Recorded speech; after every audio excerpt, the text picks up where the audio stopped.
our second time that we've got you on now, and it's good to have you back, Alex. So, Thank you. if you're ready, I'm going to get started. All right, I'm ready. Okay.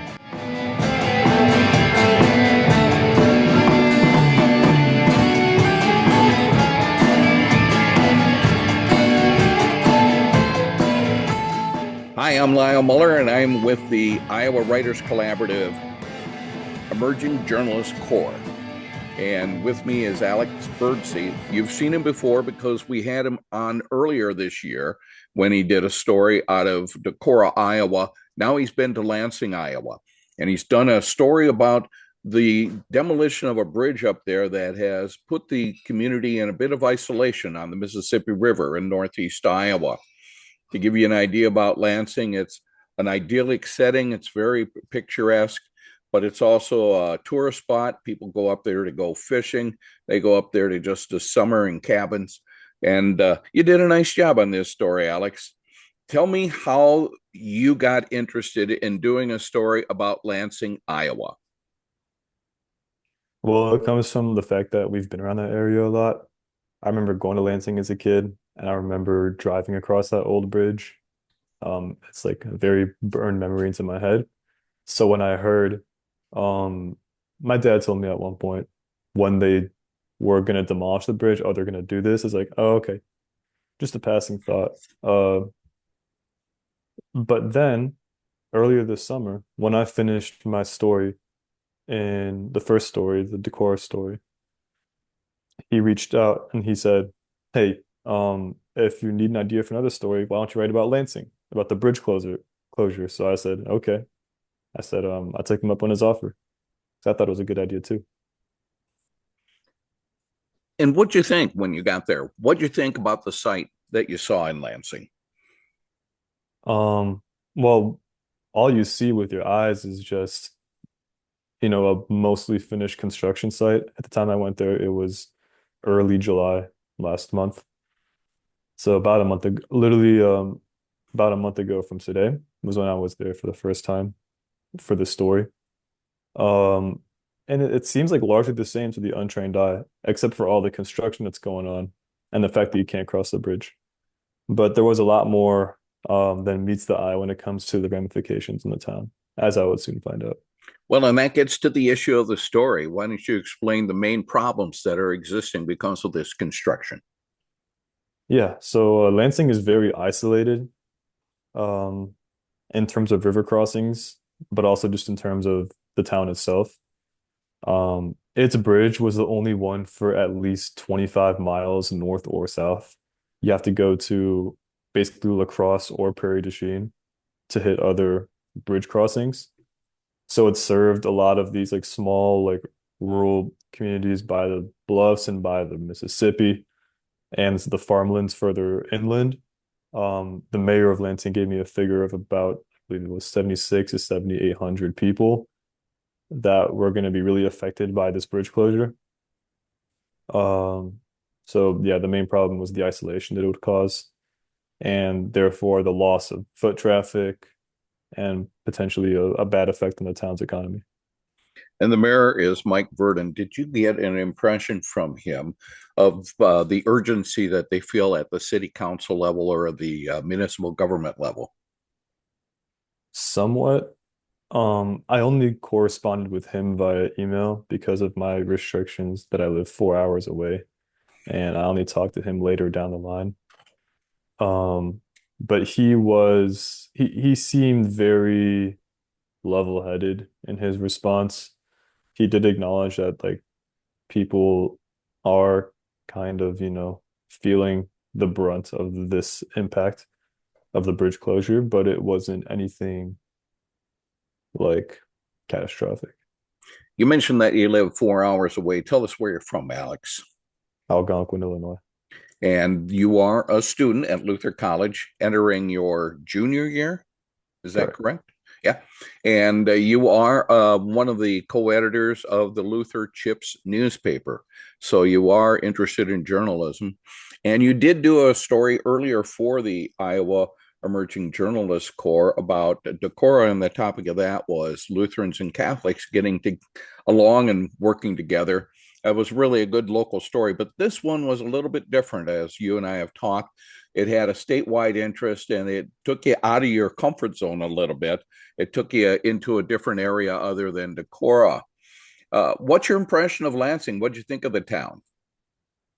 It is very, very beautiful town in terms of the scenery, with this this very old feel, some nice, charming businesses, and it's got this beautiful overlook that I love going to called Mount Hosmer Park.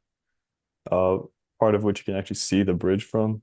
The cover photo on my story was taken from one of the levels of that park. Um, but it is also a very old town, and I mean that in the sense of the people. It's only about 1,000 people, and it's a very tight-knit community, for better or for worse. What type of experience did you have trying to research and write the story? The research was not that difficult. I mean, I was able to find really helpful stuff from the DOT, helpful stuff about the Main Street closure from an in-depth document that outlined the entire thing that was released to the public. And it was very helpful to work with the main interviewees I did work with. So Clayton Burke, the DOT project manager, the mayor, the head of Main Street Lansing, basically their Chamber of Commerce organization, who were the main voices in my story, were very helpful um, and punctual in responding when it was over email. Um, but I Yeah. didn't get such a warm reaction on the ground. Oh, Uh, in tell the us same about way, that. Yeah, what happened some there? some people put up a very guarded attitude when I would ask about the bridge. Granted, I was doing trying to do kind of a man on the street style. Um, that was my first time trying that. I was pretty nervous, but or people told me stuff and even kind of ranted, but said, "Do not include my name in anything. I don't want to be in this. I'm just telling you." Um, that was my first time kind of experiencing that, which is going to be common in this industry. So I figured it's good that it happened now than later. What were they railing about? What were the concerns?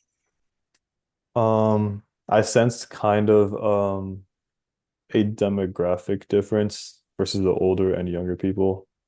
The older people really liked their old bridge and they didn't want to see it go, is kind of uh the feeling I get from the locals when younger people just saw the need to replace it because it was unsafe. Um, I think that that created a conflict. And Mayor Verdon alluded to that in your story. There's a comment from him about some of the older people really kind of missing that bridge. And Yeah. it was an iconic bridge, but uh, what was it like? It was not the usual kind of bridge. You can describe that in words, and I'd like to have you do that for the audience. Yeah. I remember driving across that bridge when I was younger. It had no actual concrete. It was made of a steel grate where you could see straight to the river on the bottom. No shoulder. It was only 21 feet wide.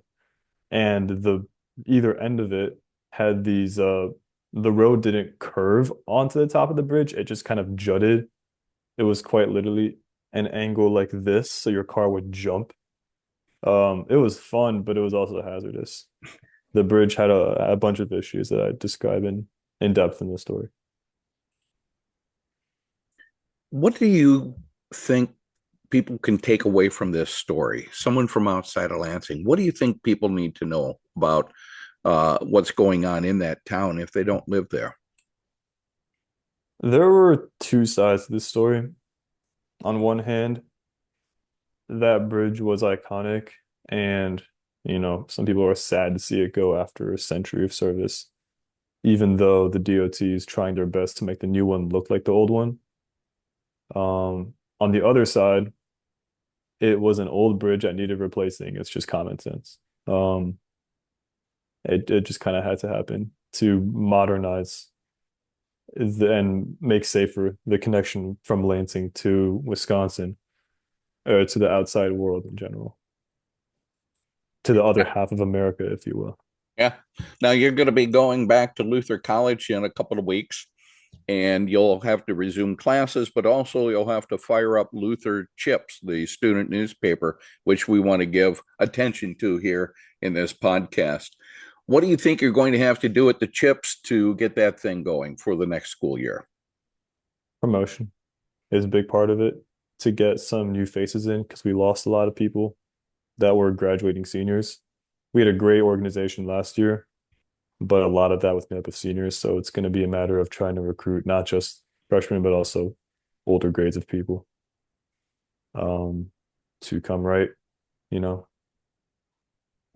It might be a bit of an uphill battle because me and my co-leader are not as experienced as the two were last year.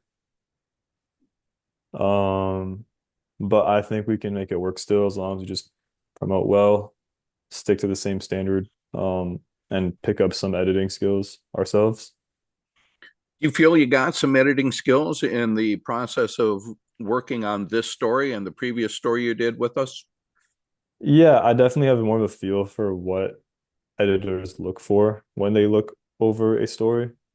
Um, my main problem in the past was that I like to write too, not poetically, but like too flowery of language for journalism when sometimes it just needs to be matter of fact. So cutting down word usage is important, and just shifting the order of things to make more sense, to flow better to a reader, and also adding concrete topic paragraphs and leads because I sometimes struggle. I sometimes write too narratively instead of just putting a lead in. That that I know. You got to work with the retired former executive editor of the Des Moines Register, Carol Hunter, on this story. How was that experience? What'd you pick up from Carol? Oh, Carol was great. Super helpful. Gave some great edits. I can tell she's definitely been in a position of authority before. And um she was also very nice. I had she would give all these edits but say, please like don't take this personal. I wasn't gonna take it personal, but I understand where she's coming from when she says these things because it was quite a bit. But just, it's a high standard. So I respect that a lot. And I invest a lot of authority into somebody like that. Um, but yeah, she did kind of show me where I should have been putting in like a concrete lead in my draft and suggested that I reach out to business owners. That did not really pan out just because of the timing and me not being able to be back in Lansing or anything. Um, Sometimes extra parts of stories just fall through, but she was still like very helpful. No complaints. And now coming up is the next year at Luther, Chips, but also the Emerging Journalist Corps. You've done very good work for us. You'll stay with us, will you not? Yes, I will. That'd be great. And also let your staff know about us because Sure. we want to be able to get some of that best reporting and writing out of Northeast Iowa that we can get and get you some exposure. Good stuff. Thank you. Thank you. All right, Alex, thank you. I appreciate you taking the time to do this for us. Alex Birdsey of the Iowa Emerging Journalist Corps. That story, by the way, from from Lansing was the very first original story that we've had at the Emerging Journalist Corps. Other stories have been reworks of stuff that has been published in college newspapers across Iowa. And we still want to continue to draw your attention to those college newspapers because of the reporting they're doing. And one more last shout out to the Luther Chips. So Northeast Iowa, pick it up. All right. Thanks, Alex. Thank you.